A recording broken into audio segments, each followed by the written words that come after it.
क्या वाकई कुरान पाक ने ऐसे हकाइक बयान किए हैं जिन्हें साइंस ने सदियों बाद दरियाफ्त किया? आज हम देखेंगे कुरान के 3 ऐसे मौजज़े जो बाद में साइंसदानों ने तहकीक के जरिए साबित किए। आइए चलते हैं ईमान और इल्म के इस सफर की तरफ। पहला मौजज़ा, फिरौन का जिस्म महफूज रहना। अल्लाह पाक कुरान में सूरत यूनिस आयत नंबर 92 में फरमाते हैं, आज हम तेरे बदन को महफूज कर लेंगे ताकि तू बाद वालों के लिए निशानी बन जाए। ये आयत उस फिरौन के बारे में है जो हजरत मूसा अलैहिस्सलाम के ताक़ुब में समंदर में डूब गया। सदियों तक इसका जिक्र सिर्फ मजहबी किताबों में था, लेकिन 1898 में एक फ्रांसीसी माहिर आसार कदीमा गैस्टन मास्पेरो ने मिस्र के शाही कब्रिस्तान से फिरौन का महफूज जिस्म दरियाफ्त किया। बाद में 1975 में फ्रांस के मशहूर मेडिकल एक्सपर्ट डॉक्टर मॉरिस बुकाय ने इस ममी पर साइंसी तहकीक की और बताया कि इसकी मौत डूबने से हुई थी, मगर जिस्म अजीब तरह महफूज रहा।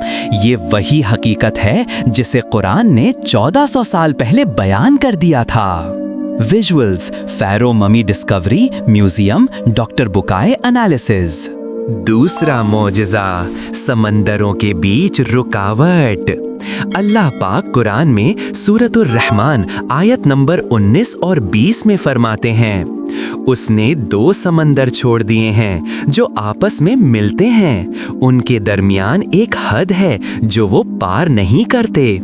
सदियों तक लोग समझते रहे कि जब 2 समंदर मिलते हैं तो उनका पानी फौरन मिल जाता है, लेकिन 1873 में बरतानवी साइंसदान सर जॉन मरे और जोहान यूरेट ने ओशियानोग्राफी की बुनियाद रखी। बाद में 20वीं सदी में फ्रांसीसी माहिर समंदर जैक कूस्तो ने अपनी रिसर्च के जरिए ये हकीकत दरियाफ्त की कि 2 मुख्तलिफ समंदरों के दरमियान एक अनजानी रुकावट होती है। मिसाल के तौर पर बहरे ओकियानुस और बहीराए रोम। ये कुरान के अल्फाज ला यबगियान यानी वो एक दूसरे पर गालिब नहीं आते की साइंटिफिक वजाहत है। Visuals, oceans meeting, Jacques Cousteau under water research, barrier animation. तीसरा मौजज़ा, कायनात का फैलना। अल्लाह पाक कुरान में सूरतुज़ ज़ारियात आयत नंबर 47 में फरमाते हैं, और हमने आसमान को क़ुव्वत से बनाया और हम ही उसे वुसअत देने वाले हैं। ये आयत कायनात की तौसी की तरफ इशारा करती है। साइंस में ये दरियाफ्त 1929 में अमरीकी माहिर फल्कियात एडविन हबल ने की, जब उसने देखा कि कहकशाएं एक दूसरे से दूर जा रही हैं। ये मुशाहिदा आज हबल का कानून के नाम से मशहूर है।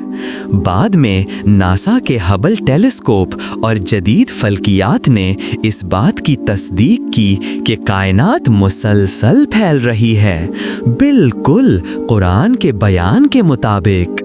नाज़रीन, ये थे कुरान और साइंस के 3 हैरान कुन हक़ाइक़।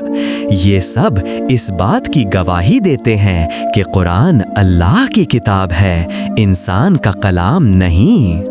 अगर आपको ये वीडियो पसंद आई तो चैनल रोशनी का सफ़र 12 को सब्सक्राइब करें, वीडियो को शेयर करें और अपनी राय कमेंट्स में दें।